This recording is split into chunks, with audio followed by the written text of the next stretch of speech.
Welcome to our channel! Kamusta po kayong lahat? Sana po ay nasa mabuting kalagayan po kayo. Once again, if you are not yet connected to our channel, please do subscribe and click our tiny notification bell so that you'll be updated every time we have a new upload videos. Disclaimer na rin mga idol, ang video ito ay para lamang po sa may bukas ang kaisipan at may malawak na pangunawa. Kung kayo po ay wala nito, maaari na lamang pong mag-skip at mamili ng mga videos na nararapat po para sa inyo. And ang ating pag-uusapan naman ngayon ay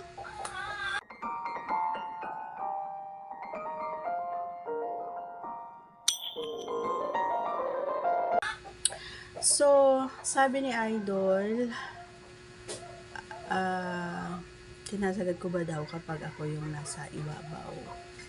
Yan ang ating pag-uusapan ngayong araw na ito. Bakit ko nga ba ginagawa ito? Kasi masaya ako. Kasi masarap. Kasi gusto ko nakikita na masaya din yung partner ko. So, ang sagot ko doon, oo, ginagawa ko yon kasi nga doon ko nararamdaman at doon ko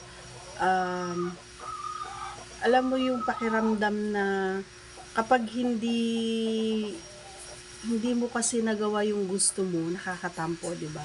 Kapag hindi ko ginawa ito sa kanya or sa partner ko mga idol, parang alam mo yung super nalulungkot ako or nabibitin talaga ako. So hindi ko hinahayaan or hindi ko kinakalimutan. Talagang every time na ako yung work doon sa ibabaw ay talagang sagad talaga. Ayoko ng actually sa una hindi naman agad-agad na ganun eh.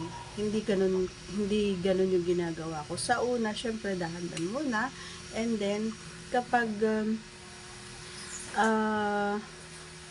nararamdaman ko sa sarili ko na malapit na or lalabas na or yung alam kong magsasabay kaming dalawa, yun na yung hudyat para isagad ko. And yun na rin yung pag nararamdaman ko rin kasi na kapag ginagawa ko yun mga idol is mas lalong nag-e-el yung partner ko eh. Mas lalong nagigising kumbaga yung ulirat niya or na ano talaga si Junjun talagang super nagagalit kumbaga or buhay na buhay talaga siya. Super strong talaga si Junjun kapag ginagawa ko yun. Pag dahan-dahan or dun lang sa half lang kasi ang ginagawa ko, parang ini-excite ko lang siya eh. Parang ganun din ang nararamdaman ko, ini-excite ko lang yung sarili ko para mas tumagal, kumbaga.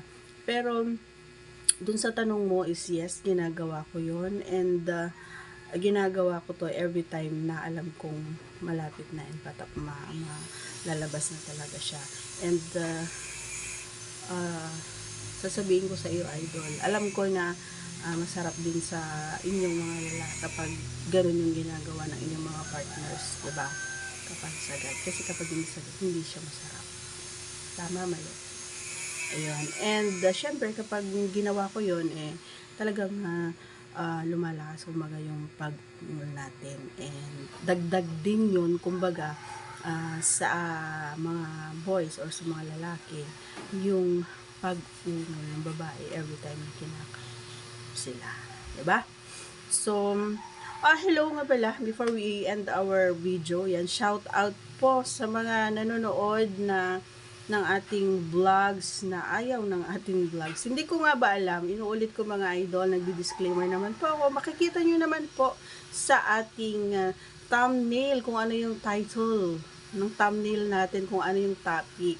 Yung title kasi iba, or yung ang tawag dito, yung hindi nyo siguro nakukuha, ano.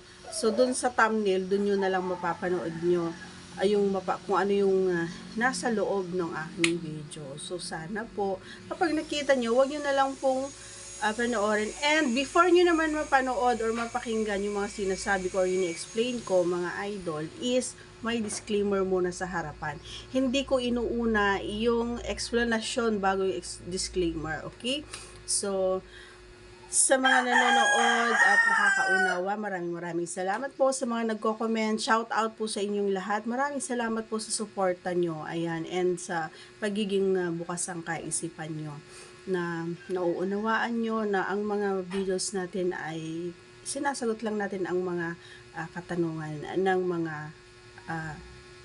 nangangailangan ng sagot. Okay?